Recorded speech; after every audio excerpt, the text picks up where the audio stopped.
Pessoal, vamos continuar aqui nosso curso de mecânica geral. A gente vem discutindo o sistema de partículas, tá?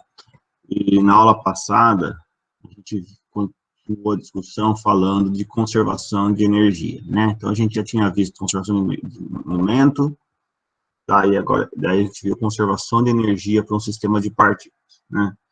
E aquele sistema de partículas que a gente veio tratando era um sistema onde partículas podiam interagir entre si, né? E que, em princípio, elas eram independentes para se mover no espaço, né? Então, não tinha nenhum vínculo que ligava o movimento de uma e de outra partícula, tá? Na aula de hoje, a gente vai começar a discutir a questão de corpos rígidos. Corpos rígidos são aqueles, né, nos quais a distância entre cada partícula que o compõe é fixa, tá? Então, a gente vai ver que é um sistema de partículas, mas agora com essa questão de que a distância entre cada duas partículas componentes do sistema é fixa, tá? A gente vai também discutir, né, corpos rígidos de sistemas contínuos, né? A gente já vai definir daqui a pouco o que eu vou chamar de um sistema de partículas contínuo, tá? E a gente vai também calcular o centro de massa nesse sistema, etc. E, por fim, a gente vai ver o problema do giroscópio, tá? A gente vai ver, então, como que a gente pode descrever o movimento de um giroscópio. A gente vai entender isso aí daqui a pouquinho, tá? Vamos começar a aula de hoje definindo o que vem a ser um corpo rígido, tá? Para isso, pessoal, eu quero considerar, de novo, um conjunto de partículas, tá? Igual eu vim fazendo nas últimas aulas, mas ela tem uma especificidade, que é o quê? Que a distância entre qualquer duas partículas, que eu vou chamar aqui de J e K, ela é constante, tá?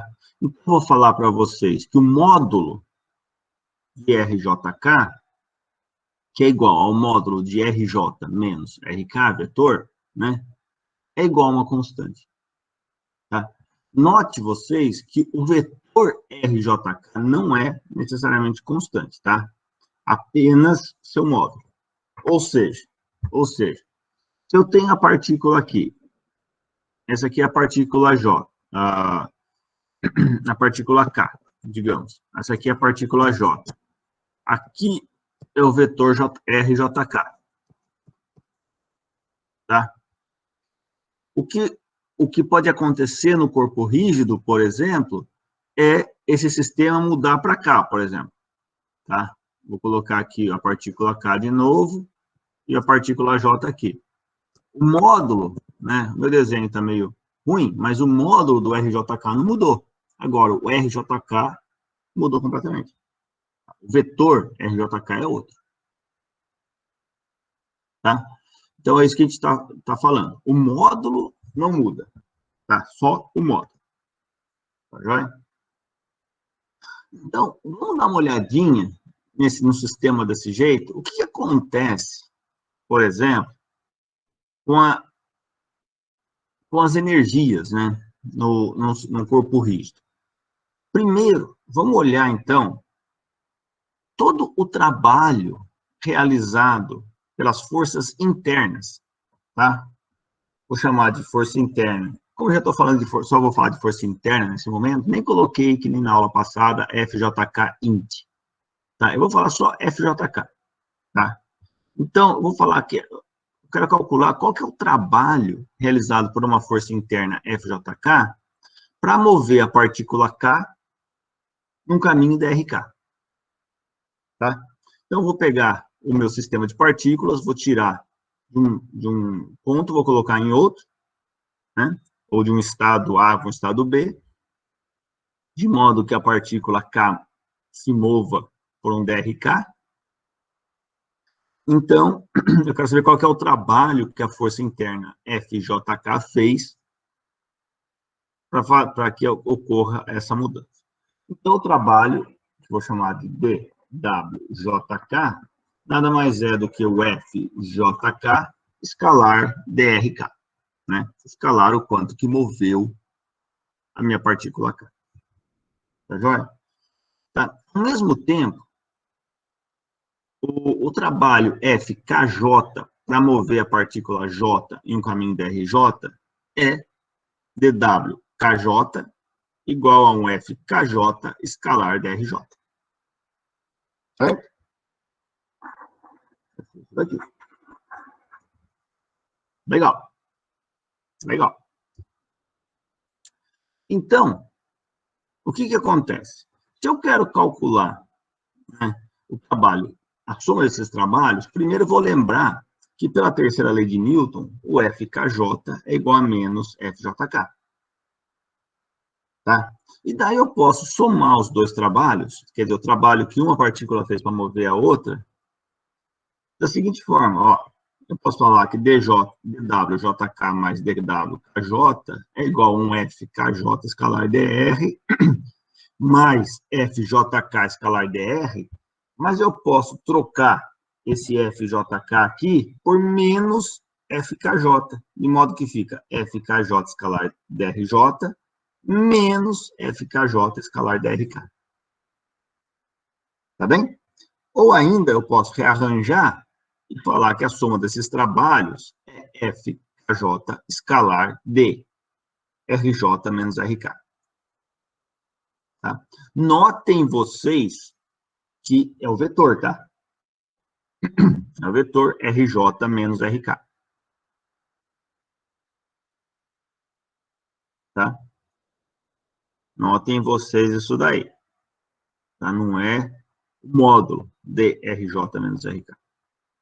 Tá? Pois bem. Então, vamos considerar a forma forte da terceira lei de Newton, né? Se vocês se lembram, a forma forte diz que, além das forças serem de interação entre duas partículas, né? Então, além de elas serem iguais em módulo, e direção e sentidos opostos, elas são interações centrais. Ou seja, o que eu quero dizer com isso? Eu quero dizer que se eu tenho uma partícula aqui e outra partícula aqui, a força que essa partícula faz nessa, ela tem essa direção aqui. Ou ao contrário, né? Se ela for repulsiva ou atrativa, mas ela está na direção que liga os dois centros de massa, né? Ou seja, se a força FKJ está assim, a FJK está assim, né? A FJK está aqui, ó. Tá bem? Tá legal? Então, eu considero essa segunda lei de Newton, desculpa, a terceira lei de Newton da forma forte, e se eu considero as propriedades do produto escalar, né? O que eu estou dizendo? Qual a propriedade do produto escalar? Se eu estou fazendo um produto escalar entre um vetor A e um vetor B, né? O que eu estou olhando? Eu posso, vocês concordam comigo? E eu posso quebrar o vetor A, que eu vou chamar de A paralelo e A perpendicular a B.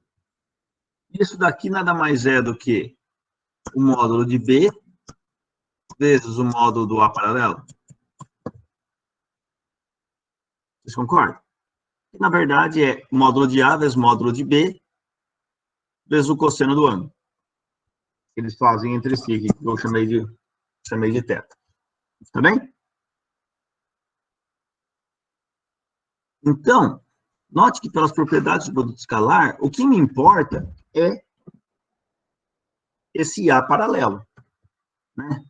Então, o termo relevante nesse cálculo é o drJ menos RK na direção que liga J e K. Ou seja, o drJ menos RK paralelo.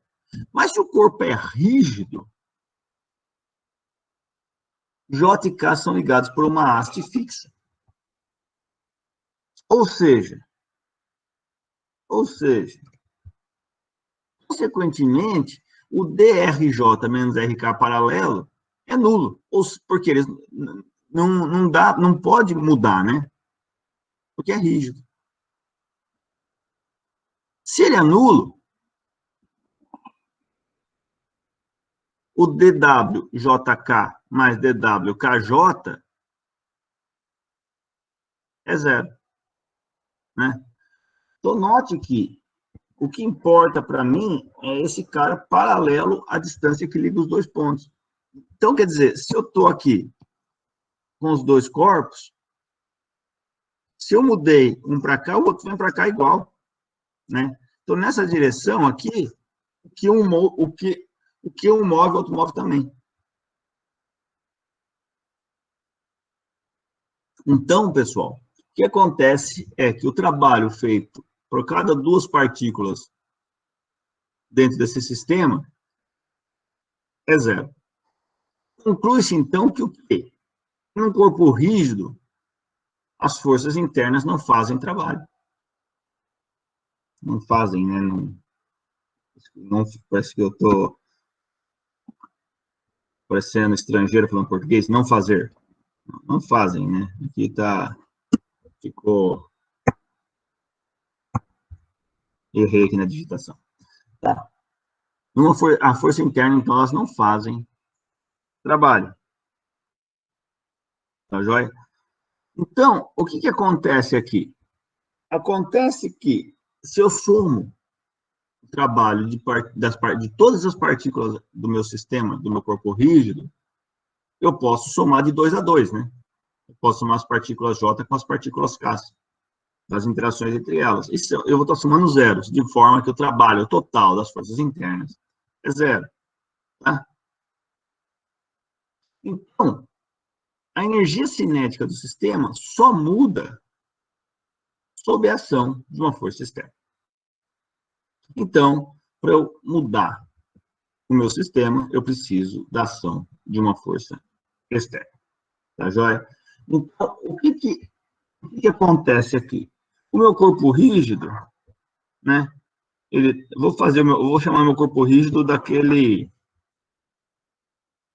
halter que a gente já discutiu em algumas aulas. Ele é um corpo rígido, né? Vamos pensar, por quê?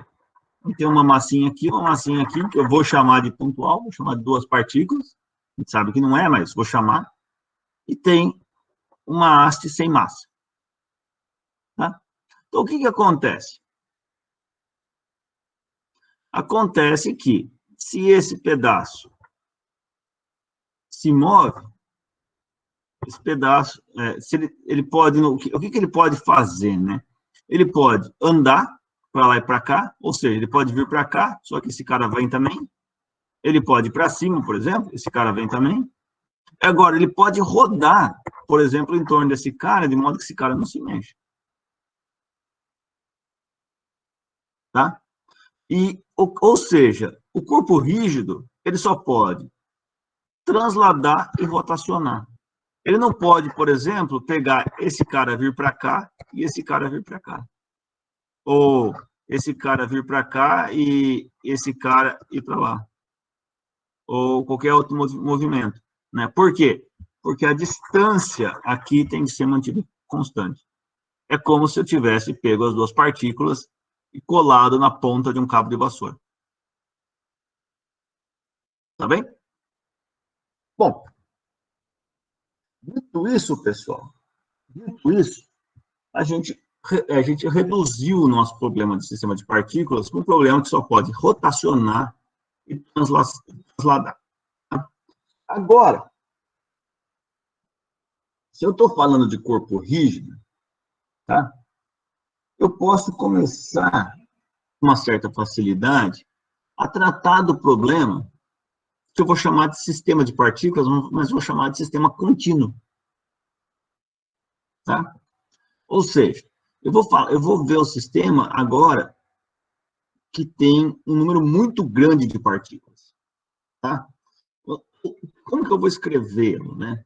eu vou falar que o sistema é composto por um N muito maior do que 1, tá? E que eu posso considerar uma distribuição contínua de massa se eu posso fazer duas coisas. Eu posso considerar um volume dV definido com as seguintes características, né? Então, eu vou precisar ser capaz de descrever um pequeno volume desse meu sistema da seguinte forma. Primeiro, o dV ele é bem grande, de modo que o número de partículas dentro desse elementozinho de volume dV é muito maior do que 1. Ou seja, imaginem vocês que eu tenho todas essas partículas aqui no meu sistema. Tá? Eu vou desenhar aqui meio... Lógico que o número não tão muito maior do que 1, mas estou desenhando aqui umas partículas. Tá? Então, eu vou escolher um volume em dV, tá? Aqui, ó. Eu peguei um elementozinho de volume dV aqui, que eu vou chamar de dx, dy, dz, tá? De modo que dentro dele, aqui dentro, eu tenha um número de partículas bem grande. Então, o dV, ele é grande o suficiente para que eu tenha muita partícula dentro dele. Ao mesmo tempo, o dV é pequeno o suficiente para que a densidade em dV seja constante. Tá? O que eu quero dizer com isso? Eu quero dizer que, imaginem vocês que agora esse sistema de partículas aqui, né?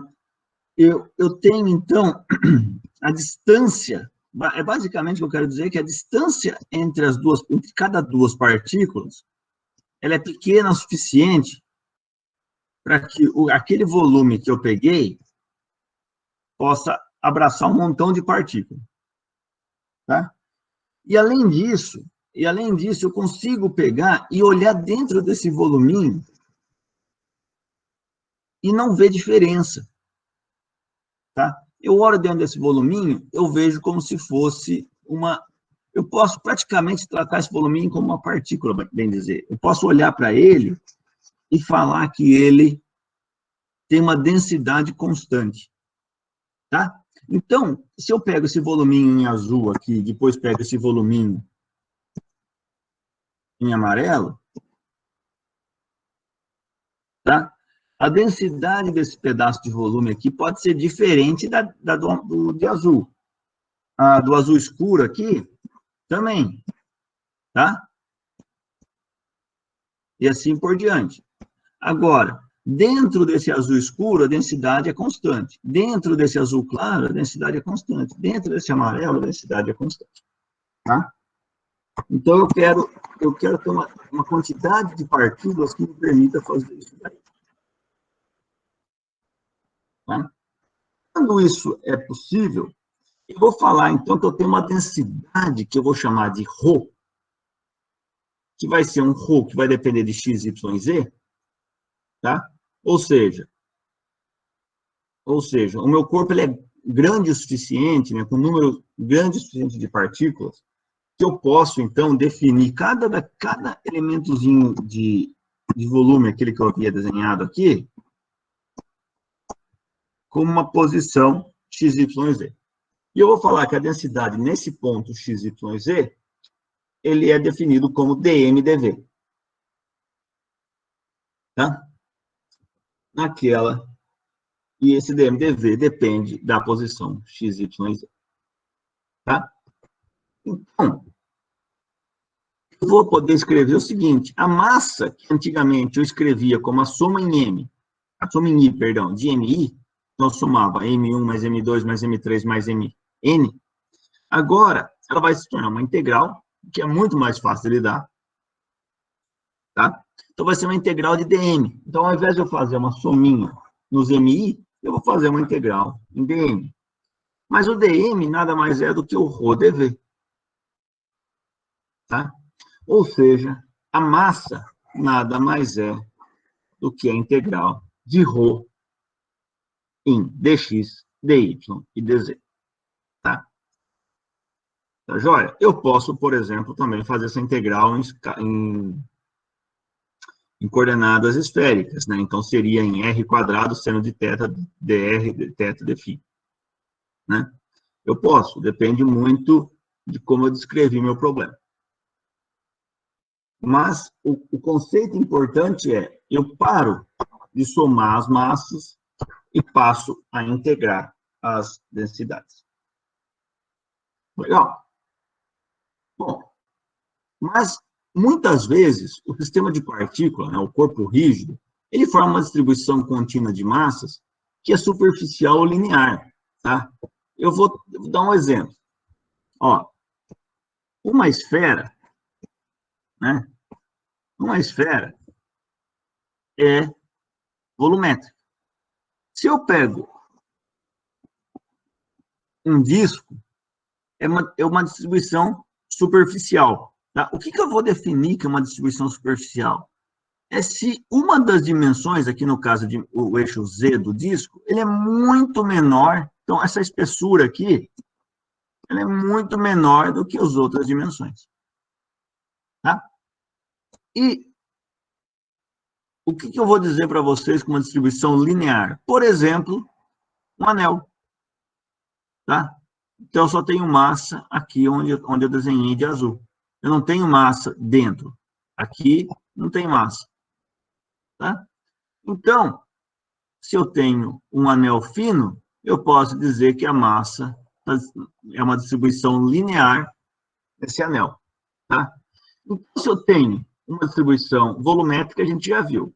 Agora, se a distribuição é superficial, eu vou falar que a massa ainda é uma integral de dm, que é igual a uma integral de sigma dA. Tá?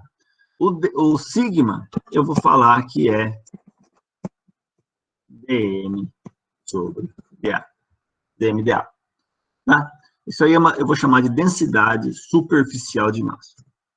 Do outro lado, eu tenho uma distribuição linear, que é o caso aqui do nosso anel, e eu vou falar para vocês que a massa nada mais é do que uma integral do dm, que também é uma integral de lambda dl, onde o lambda, que é dm dl, o lambda é a densidade linear de massa. Tá joia? Percebam vocês que a forma de escrever a massa não muda. Massa é integral de dm. O que muda é como eu escrevo dm. Tá? Por uma distribuição volumétrica, superficial ou linear.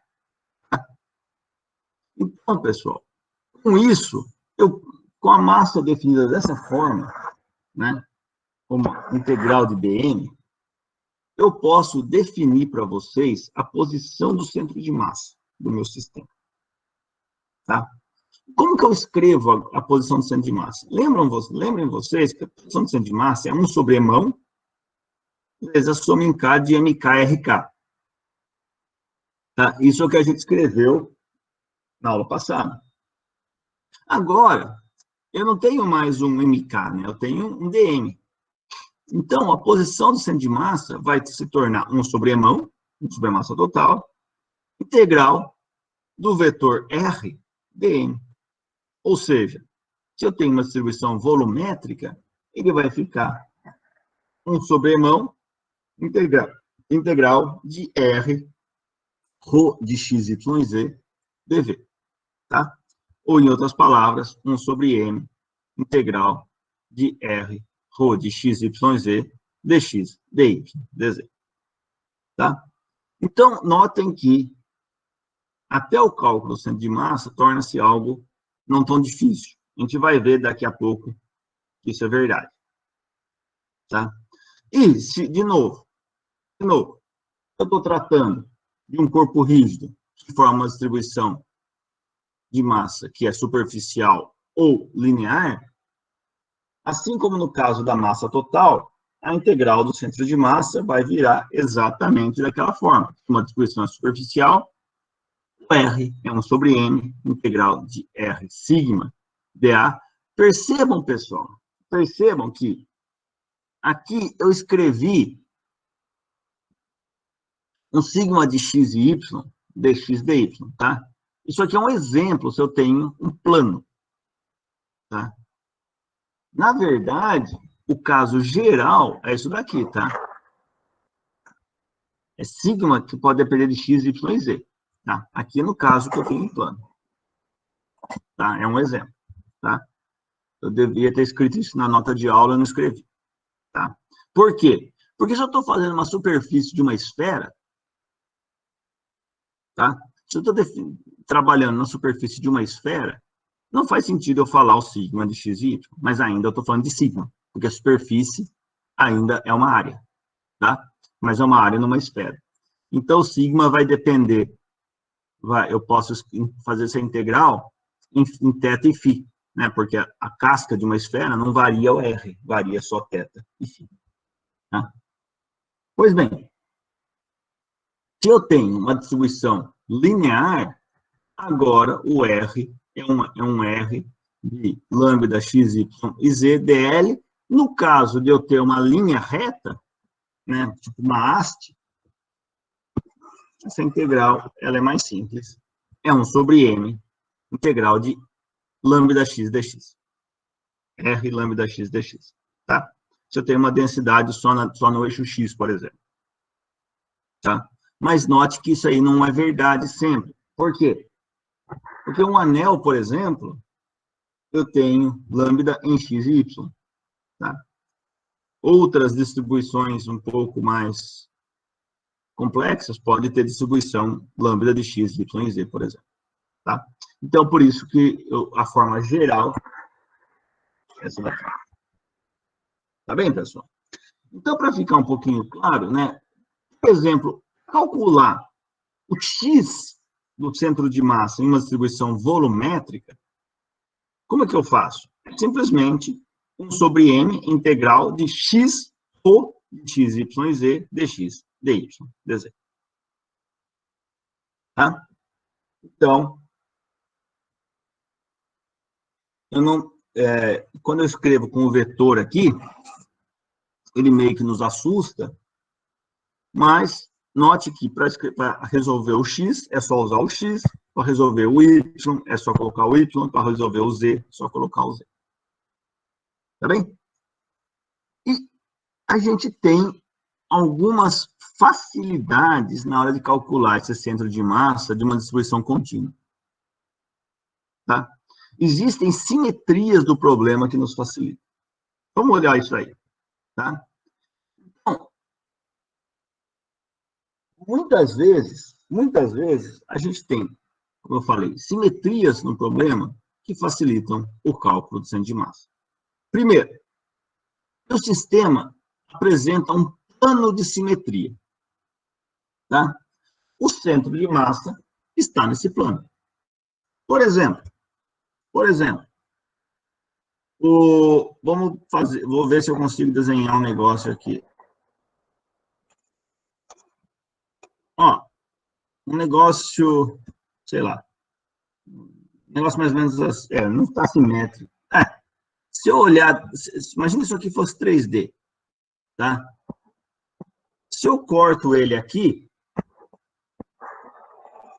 se eu corto um plano aqui, ó,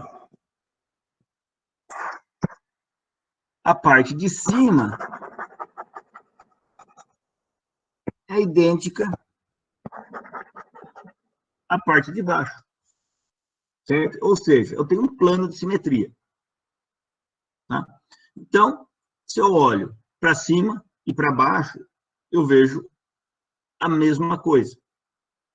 Se isso acontece, então, o centro de massa, ele pertence a esse plano. Tá, pessoal? Ele está em algum ponto que pertence ao plano. Tá? Porque se o tanto de contribuição de massa que eu tenho desse lado, eu tenho desse lado. Tá? Então, se o sistema tem um plano de simetria, o centro de massa está nesse plano. Do outro lado, se o sistema apresenta dois planos de simetria, o centro de massa estará na linha de interseção entre os dois planos. Tá? Então, o que acontece? Eu vou ver se eu consigo desenhar o desenho ali de cima de uma forma um pouquinho mais simétrica.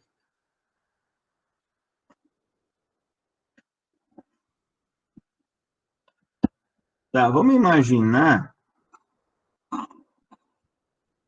que, né, ó, eu vou desenhar esse plano em vermelho aqui, ó.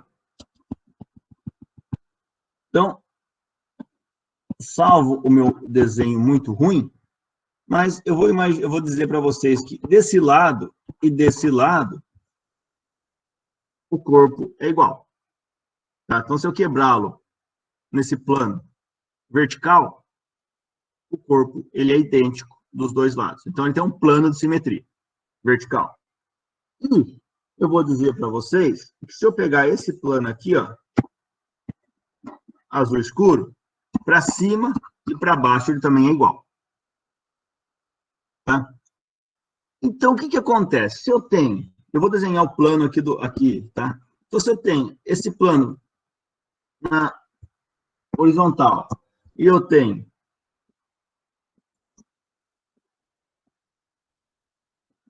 esse plano na vertical, vocês concordam comigo que existe essa linha de intersecção dos dois planos, certo?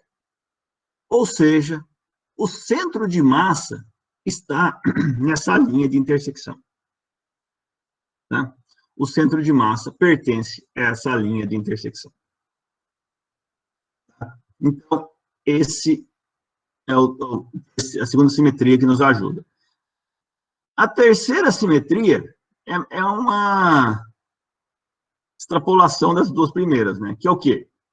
Se o sistema apresenta 3 planos de simetria, o centro de massa estará no ponto de intersecção entre os 3 planos. Tá bem? Ou seja, nessa figura aqui, eu não consigo ficar fazendo desenho em 3 dimensões, mas vou tentar. Imagine que tem um plano que eu vou desenhar de amarelo aqui do lado, ó.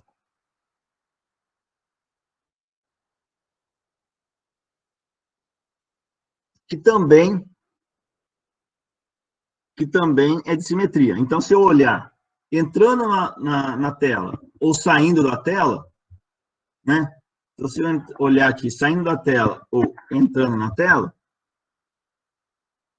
eu vejo o mesmo objeto. Então, vamos imaginar que a minha tela é um plano de simetria. Ou seja, ele tem, então, uma linha de intersecção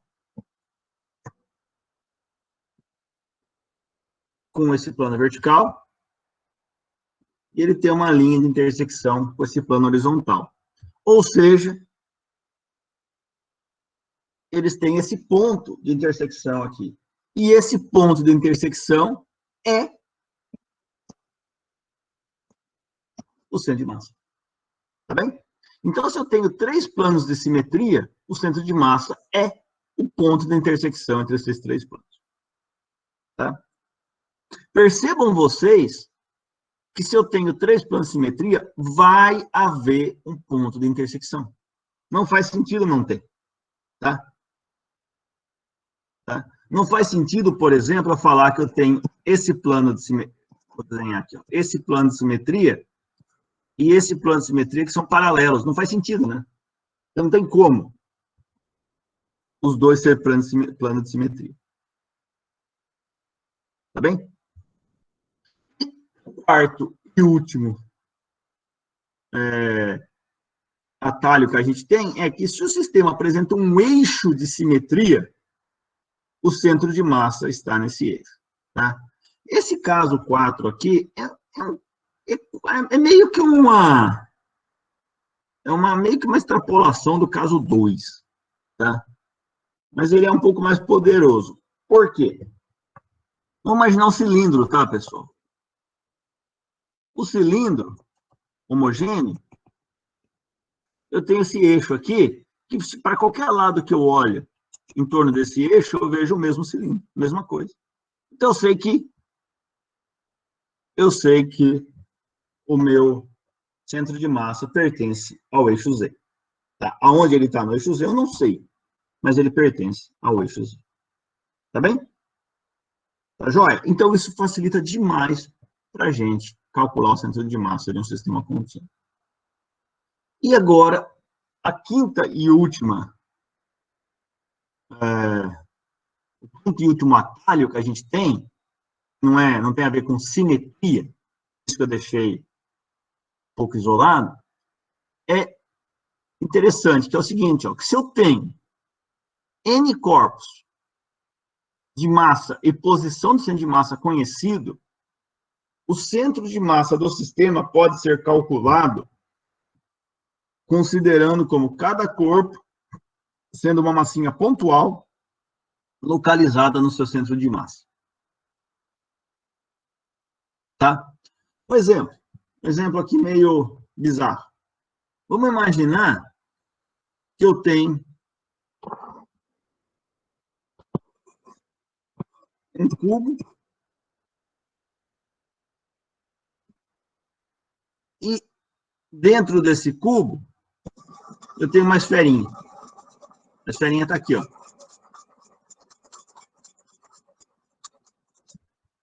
Tá?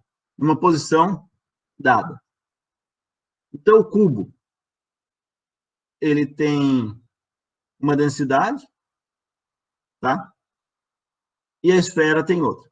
A pergunta é, onde está o centro de massa desse sistema? Tá? Então, o que eu quero dizer? Basta que eu calcule o centro de massa do cubo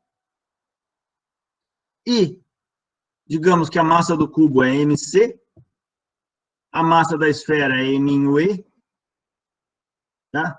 Então, eu acho o centro de massa da esfera. Vamos imaginar que o cubo e a esfera sejam homogêneos, né?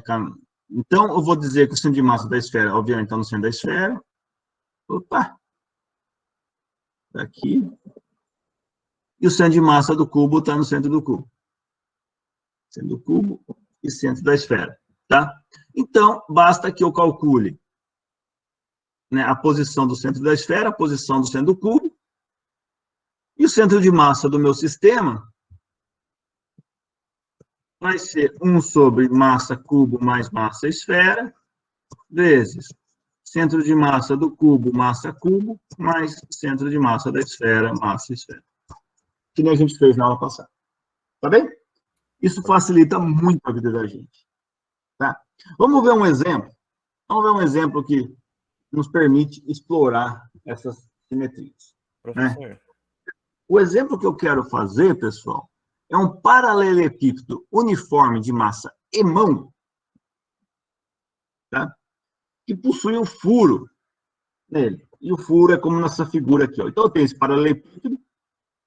Esse paralelepípedo, eu vou falar para vocês que tem 4A, onde A é uma unidade de distância. Tá? Então, tem 4A aqui, 6A aqui, 8A aqui. Esse é o tamanho do meu paralelepípedo. E daí eu fui e fiz um furo nele, dessa forma. Esse furo tem tamanho lateral de 2A e tem 8A de comprimento, também como o cilindro, o paralelepípedo, tá? Então, ele é formado por isso, ele é formado por um paralelepípedo com furo no meio. E esse sistema, né, que é isso daqui, né, o que restou do paralelepípedo, ele tem massa e-mão. Tá joia?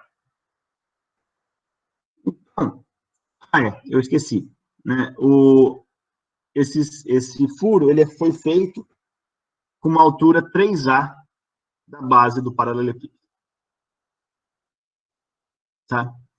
Então, vamos calcular o centro de massa desse sistema. Em princípio, ele parece meio complicado, porque, percebam, ele é um paralelepípedo com um furo no meio. Mas o que eu posso fazer? Eu vou considerar aqui o eixo X, o eixo Y e o eixo Z. Percebam vocês, pela simetria do problema, né?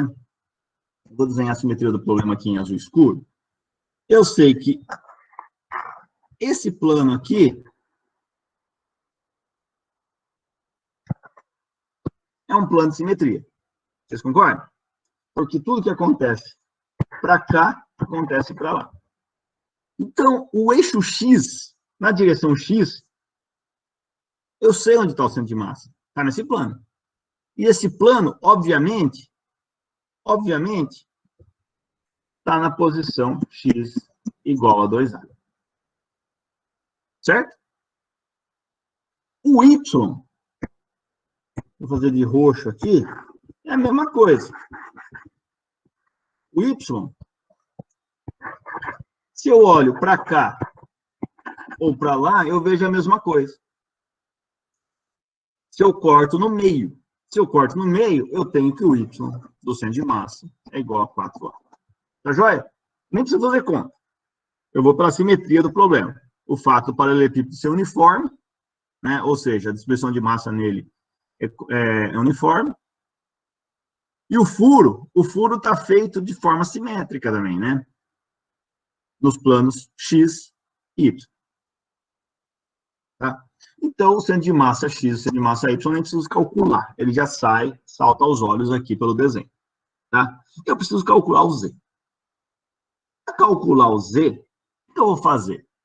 Para calcular o Z do centro de massa, eu vou considerar um sistema composto por dois corpos. Da seguinte forma, pessoal. Eu pego o paralelepípedo com o furo, mais aquela quantidade que eu tirei, ele dá o paralelepípedo. Vocês concordam? Ou seja, o paralelepípedo com furo, ele é igual a um paralelepípedo inteiro, menos aquilo que eu tirei, virar o furo. Então, eu tenho esse paralelepípedo amarelo aqui, e esse paralelepípedo azul. O que eu quero calcular é o amarelo menos o azul. Tá? Então, do mesmo jeito que eu falei que a soma, né, eu posso fazer o centro de massa, né, usando a regrinha lá do centro de massa, se eu calculo o centro de massa desse cara, é calculando esse cara mais esse cara dividido a massa total. Né? Ou seja, eu posso inverter a conta e falar que esse cara é esse menos esse. Vamos lá. Para fazer essa conta, né, eu vou falar que o paralelepípedo amarelo tem massa M1. E a posição do Z do centro de massa dele é 3A. Né? Por quê? Porque ele tem altura 6A. Né? Vamos lembrar, vou olhar de frente o desenho. Então, ele é isso aqui, né? O paralelepípedo amarelo tem altura 6A. O buraco azul, ele tem 2A, mas ele começa aqui no 3A, né? Então, o centro dele aqui, o centro do buraco, está numa altura 4A. Tá? Então, o paralelepípedo em azul, ele tem massa M2, que eu vou chamar, e o Z do centro de massa dele é 4A. Tá? Agora, vamos calcular, né, a massa M1 e M2. Para isso, eu tenho que calcular a densidade do paralelepípedo vazado, que é o paralelepípedo que eu tenho interesse. Porque eu sei que a massa dele é emão. Então, a densidade dele é emão dividido pelo volume total, que é o quê? É o volume V1 do paralelepípedo em amarelo, menos o volume V2, que é o paralelepípedo que eu ranquei, né, que é o buraco. O V1 nada mais é do que 6A vezes 4A vezes 8A, que dá 192A ao cubo. E o V2 nada mais é do que 2A vezes 2A vezes 8A, que dá 32A ao cubo. Ou seja, o ρ nada mais é do que m sobre isso, que é m sobre 160A ao cubo. Tá? Então, esse é o ρ do sistema. E qual que é a massa do paralelepípedo amarelo e a massa do paralelepípedo em azul? Do amarelo é ρV1, que é emão sobre 160A ao cubo vezes 192A ao cubo. Então, esses A ao cubo cancelam. 192 dividido por 160, eu posso simplificar, né? Percebam que fica 6 quilos. Tá? Então, é só você dividir aí por... Você divide por 2, dá 96 e dá 80. Daí você divide por 2 de novo, dá 40 embaixo e dá 48 em cima. Divide por 2 de novo, dá 24 e 20. Divide por 2 de novo, dá 12 e 10. Divide por 2 de novo, dá 6 e 5. Tá? E a mesma coisa aqui para o M2, é ρV2, então dá M sobre 160A ao cubo, vezes 32A ao cubo, que dá M sobre 5. Tá bem? Então, essas são as massas M1 e M2. Bom, eu tenho, então, as massas, eu tenho as posições, basta calcular o Z do centro de massa como 1 sobre a massa total, que é 1 sobre emão, 3A vezes 6M sobre 5, então a posição do centro de massa do amarelo vezes a massa do amarelo, menos a posição do centro de massa do azul vezes a massa do azul. Isso daí dá, então, 14A sobre 5. Tá? Ou seja, a posição é um pouquinho abaixo do 3A. O 3A seria 15A sobre 5. É um pouquinho abaixo. Por que é um pouquinho abaixo? Porque tem mais massa para baixo do que para cima, né? Para cima eu tirei a massa. Tá? Tá joia, pessoal? Então, vejam que eu, usando esses truques, fica bem simples de calcular a posição do centro de massa. Tá legal? Pois bem. Então, a gente aqui calculou a posição do centro de massa de um sistema bem complexo. Agora, o que eu quero fazer com vocês é começar a discutir o corpo rígido de uma forma um pouco mais legal, que vai entrar na próxima aula, que vai entrar na parte de rotações. Tá? Então, como eu falei, o corpo rígido ele pode transladar e rotacionar. Tá? Então, é os dois tipos de movimento que um corpo rígido pode ter. Tá? E um exemplo muito legal de corpo rígido, de rotação, tá? É o exemplo do giroscópio. Tá? E a gente vai discutir um pouquinho isso daí. Por quê? Porque ele não envolve só o movimento de um corpo rígido, mas envolve aquelas leis de conservação que a gente viu até agora no curso. Tá? Principalmente aí do sistema de partículas, principalmente a conservação de momento angular. Tá? Então, esse é um exemplo que envolve o corpo rígido e a conservação do momento angular que a gente discutiu nas últimas aulas. Eu vou falar que o giroscópio é formado por um anel fino de massa M e raio R1, que gira em torno de um eixo que passa pelo seu centro de massa, tá? Que é uma haste de massa desprezível. A extremidade inferior do eixo está presa no chão, tá? E a figura é mais ou menos isso daqui, ó. Eu tenho aqui um eixo horizontal, vertical, né? E eu tenho, então, uma haste em amarelo, uma haste em verde, e um anel amarelo de massa emão. Eu vou falar que esse anel tem raio R1. Imaginem vocês, eu tenho aí uma haste, tá? Uma haste de algum material, vou falar que a massa da haste é desprezível, e o anel, eu vou dizer que, digamos, seja um pneu de bicicleta. O pneu de bicicleta, obviamente, ele tem massa no raio, né? O raio tem massa, mas a massa do raio é desprezível em relação à massa do pneu mesmo. Então, eu vou considerar que é um anel perfeito. Vou considerar que a massa só está no anel. Tá? Então, eu vou falar aqui essa haste faz um ângulo alfa com a vertical e que o anel girando com uma velocidade angular ômega. Então, eu tenho esse pneu de bicicleta girando em torno do eixo, tá? O eixo dele é essa direção aqui, que eu vou chamar de L, chapéu. Então, ele está girando em torno desse eixo com velocidade angular constante.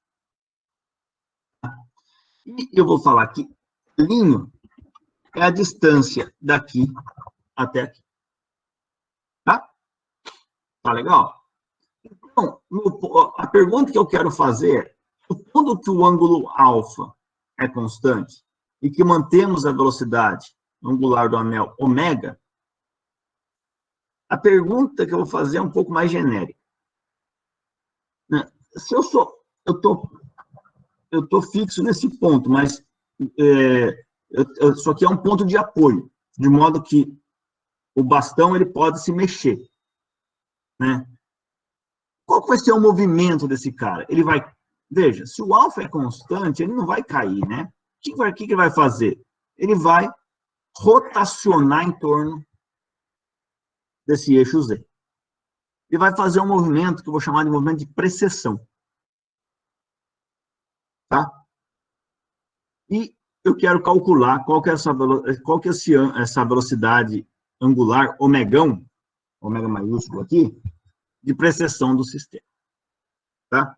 Então, eu sabendo qual é a velocidade omeguinha de rotação desse cara, do anel em torno do seu eixo, e sabendo o ângulo alfa, que eu quero calcular o omegão. Tá? O giroscópio, pessoal, apesar desse exemplo ser um exemplo assim que parece um pouco fora da nossa realidade, eu sou capaz de apostar que todo mundo que está aqui na aula hoje tem um giroscópio. Muitos de vocês estão usando esse giroscópio nesse momento. Alguém sabe na onde tem um giroscópio? Celular? Celular, exatamente. Tá? No celular, né, ele tem, na verdade, 3, né, que mostra que é usado para quê? Para dar orientação ao celular. Tá? Ou seja, quando você está jogando um joguinho, que você roda, sei lá, jogando um joguinho de corrida de carro, que você vira o celular um pouquinho para a direita, o carrinho começa a andar para a direita, ou vira o celular um pouquinho para a esquerda, o carrinho começa a andar um pouco para a esquerda, né? Isso daí, essa informação que é passada é através de giroscópio.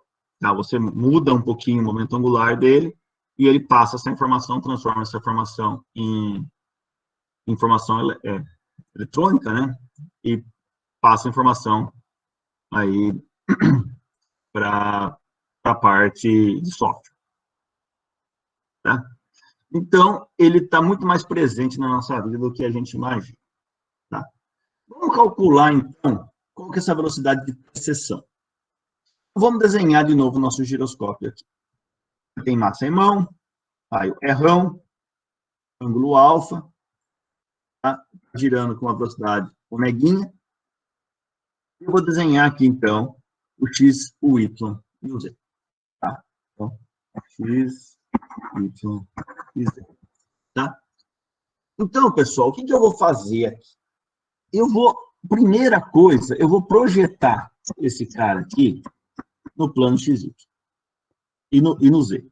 No Z, você concorda que a projeção aqui é L vezes cosseno de alfa. Nesse plano aqui, esse tamanho aqui, eu vou falar que é L seno alfa, certo? Que é esse que eu vou desenhar diferente, vou desenhar assim, né, para dar a impressão de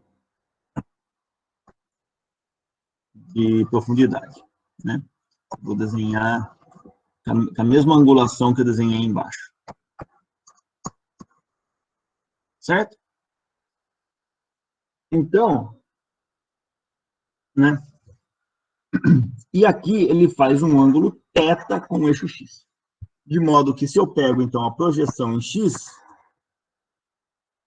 aqui vai ser L seno alfa cosseno θ. E se eu pego a projeção em y, isso aqui vai ser L seno alfa seno θ. Tá legal? Tá joia? Então, só para a gente ter um pouquinho aí de ideia da onde a gente está, como que a gente está destrinchando essa posição do centro de massa. Vocês, imagino que eu não falei isso, mas vocês concordam comigo que o centro de massa desse anel está bem aqui, né? Pela simetria. Lembra? Eixo de simetria, o centro de massa está no seu eixo de simetria. Então, o anel ele é simétrico em relação a esse eixo aqui em verde, portanto, o centro de massa tem que estar no eixo. E como é um anel fino, obviamente, está nessa posição L. Certo? Legal. Então, vamos calcular o momento angular do sistema. Vamos calcular o momento angular do sistema. O momento angular do sistema, pessoal, a gente aprendeu que é o momento angular do centro de massa mais o momento angular de cada componentezinho desse anel em relação ao centro de massa. Certo? Se o giroscópio gira em torno do eixo Z, né, tem um movimento de precessão, eu posso dizer que o seu centro de massa, aqui, ó, o centro de massa está girando em torno desse ponto que eu vou chamar de ponto Q aqui no eixo Z, tá? E de forma que o L do centro de massa em relação ao ponto Q é a massa do total vezes a posição do centro de massa, RQ, vetor RQ ponto. Tá? Ou seja, o RQ, eles concordam que é L seno alfa cosseno θ, R chapéu, mais L seno alfa seno θ, Y chapéu. Certo? Note que eu estou preocupado apenas com a posição em relação ao ponto Q. Então, eu não estou me preocupando com a direção Z, né? Por quê? Porque se eu estou girando em torno desse eixo, estou fazendo esse giro aqui, é como se eu estivesse girando em torno desse ponto. Então, eu estou preocupado com o quê? O RQ. A distância, então, até o ponto Q. Então, perceba que não entra a componente Z aí do R. Tá? Entra só x e y. Tá? Então, fica L seno alfa cosseno θ em x e L seno alfa seno θ em y. Tá? O RQ ponto, o quê? É a derivada desse cara. É menos L θ ponto seno alfa seno θ em x. Percebam que eu derivei só em θ. Então, a única coisa que está mudando é θ, né? O alfa é constante. Mais L θ ponto seno θ, seno alfa cosseno θ em y. Tá? Tá joia? Temos isso. Então, eu calculo esse produto vetorial, ele fica simplesmente m θ ponto L seno de alfa ao quadrado. Tá? Para quem não percebeu, vamos fazer aqui o produto vetorial rapidinho no canto aqui, ó. X, Y, Z, né? Ó, o L seno alfa, eu vou deixar para fora, porque ele é comum aos dois. Vou colocar cosseno θ, seno θ aqui, e aqui é zero, para o R. E para o R ponto, também, ó, o seno alfa o que é igual para os dois? É o L θ ponto seno alfa. Então, eu vou deixar para fora aqui já, ó, L seno alfa, daqui de cima, L θ ponto seno alfa, daqui de baixo, e o M. Então, fica ML ao quadrado, seno alfa ao quadrado, θ ponto. E aqui vai ficar menos seno θ, cosseno θ e zero. Então, se eu faço aqui dá zero, aqui dá zero, aqui dá zero, aqui dá zero, aqui dá menos seno ao quadrado de θ, aqui dá cosseno ao quadrado de θ na direção z. Então, fica cosseno ao quadrado, menos seno dá mais, então fica cosseno ao quadrado mais seno ao quadrado, que dá 1, portanto, fica só nθ ponto L seno alfa ao quadrado na direção z. Tá? Então, percebam, esse é o momento angular do centro de massa em relação a esse ponto Q aqui. Ótimo. Agora, vamos calcular a segunda parte. Para calcular a segunda parte, eu tenho que olhar para cada pedacinho. E para cada pedacinho, eu tenho que olhar como se fosse então, uma distribuição contínua de massa dm. Tá? E cada massinha dm, aqui, ó, se eu pegar essa massinha dm aqui, ela está a uma distância rão do centro de massa, certo? E ela está se movendo com velocidade angular omeguinha em relação ao centro de massa. De modo que o módulo da velocidade linear dela em relação ao centro de massa é R ômega. Você concorda? Esse é o módulo. Tá? Então, assim, pessoal, o dl para uma partícula, para aquele pedacinho azul ali, é o rão, R', tá? Ou seja, deixa eu desenhar aqui. O R' é esse cara aqui, esse versorzinho para cá. Ele está indo com velocidade R ômega na direção φk, onde o φk é essa direção de giro aqui, né? É difícil desenhar aqui, né? Mas acho que você entendeu. Direção perpendicular ao R, paralela à superfície do anel, tá? E de modo que, se eu faço R vetor φ, eu tenho essa direção que eu vou chamar de L chapéu, que é como se fosse, né, o x, y, z, né? Então, essa direção aqui.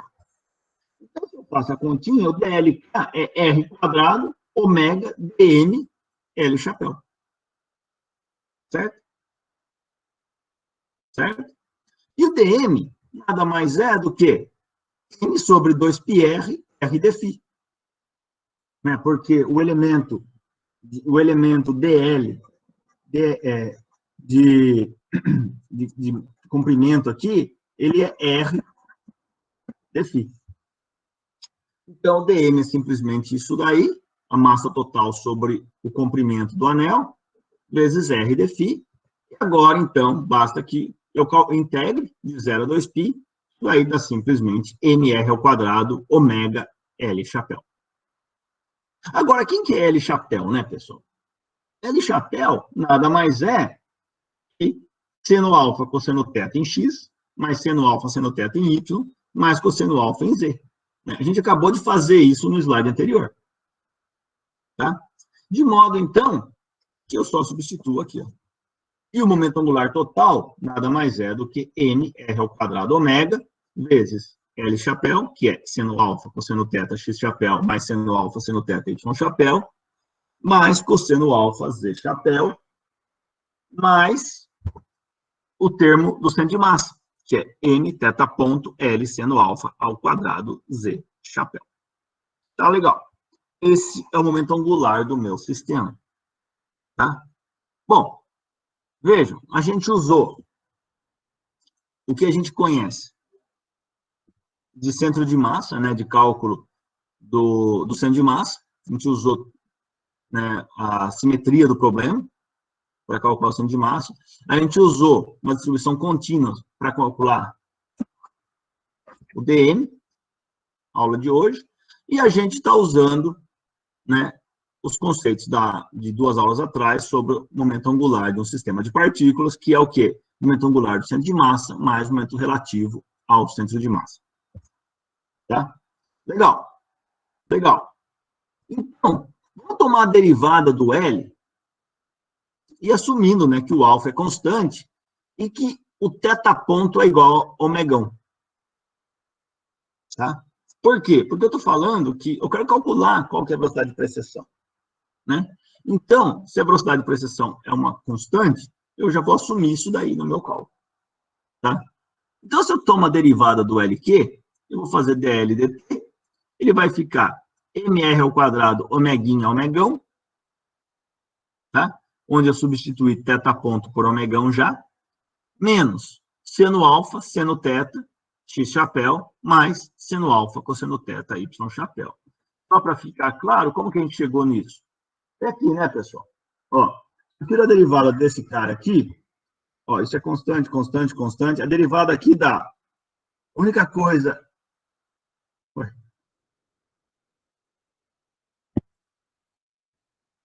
Aconteceu, deu algum pau aqui, somente isso.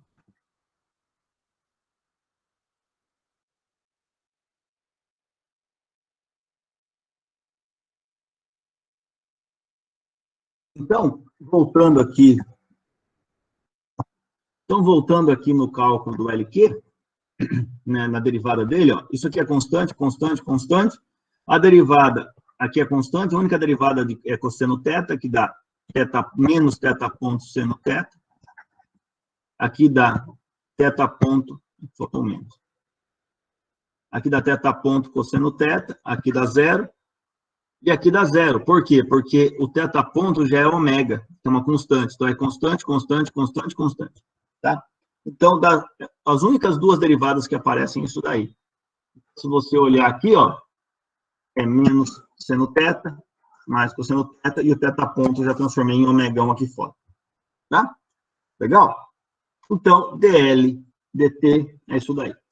Agora, a gente sabe, de 2 aulas atrás, que se eu tenho mudança no momento angular do sistema, é porque eu tenho o quê? Porque eu tenho torque externo sendo aplicado. E eu tenho o torque externo. Né? O que é o torque externo? Qual que é a única força agindo no meu sistema? A força-peso. A força-peso, ela é menos mg na direção z, chapéu. Certo? O ponto de apoio do meu sistema é esse daqui. Né? De modo que o torque é dado por R vetor P. Tá? Então, pessoal, o torque, ele é em torno, né? Se eu for calcular agora, em torno desse ponto Q, lembra que eu estou calculando o L em relação ao ponto Q. Então, eu vou calcular o torque em relação ao ponto Q também. Né? Então, o torque em relação ao ponto Q é o quê? É o R em relação ao ponto Q, vetor P. Né? Vetor da força-peso. Tá? Esse Pzão aqui é força-peso, tá? Então, fica L seno alfa cosseno teta em x, mais L seno alfa seno teta em y, vetor menos mg na direção z. Chapéu. Tá? Se eu faço essa continha, o torque nada mais é do que mgl menos seno alfa seno teta x, mais seno alfa cosseno teta y. Mas, olha, eu preciso que uma coisa seja igual à outra. O legal é que já está na cara que é, né? Porque, ó, a parte vetorial é exatamente a mesma, como tinha que ser. Tá vendo?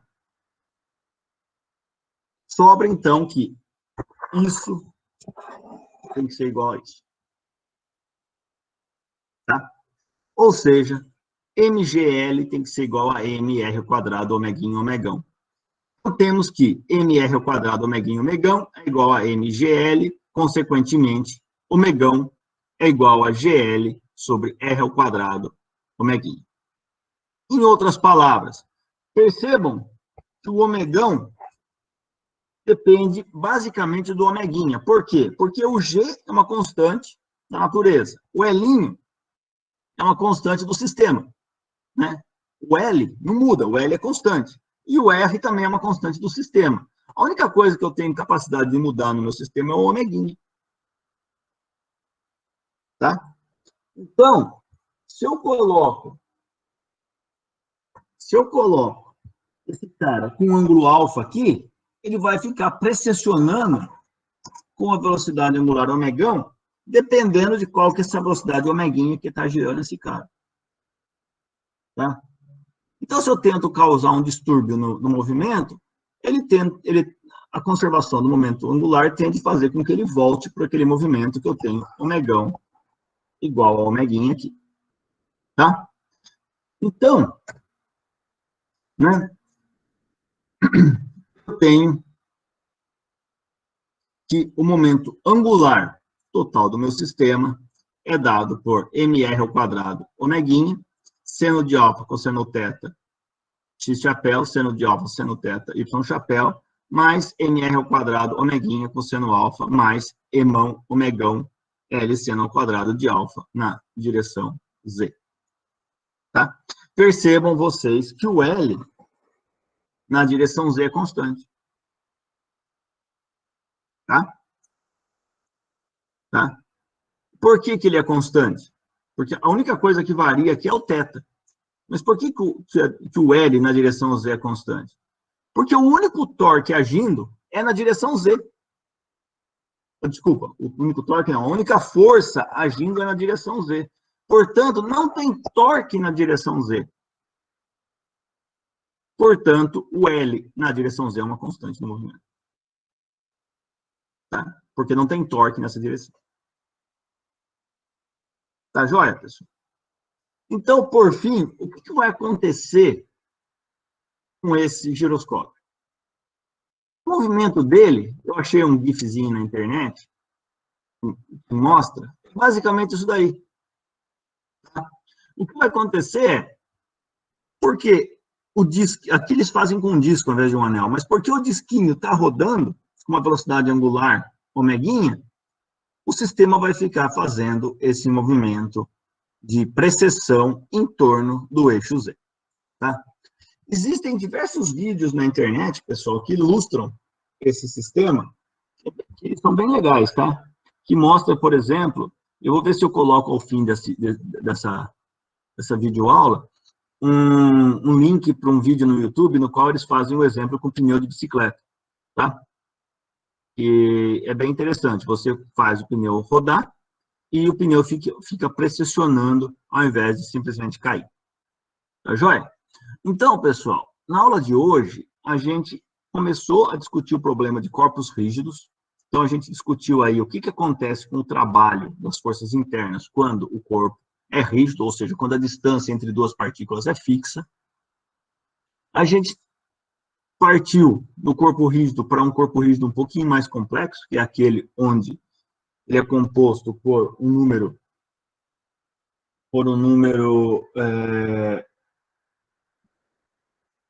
enfim, muito grande de partículas, de modo que eu consigo tratá-lo como um corpo contínuo.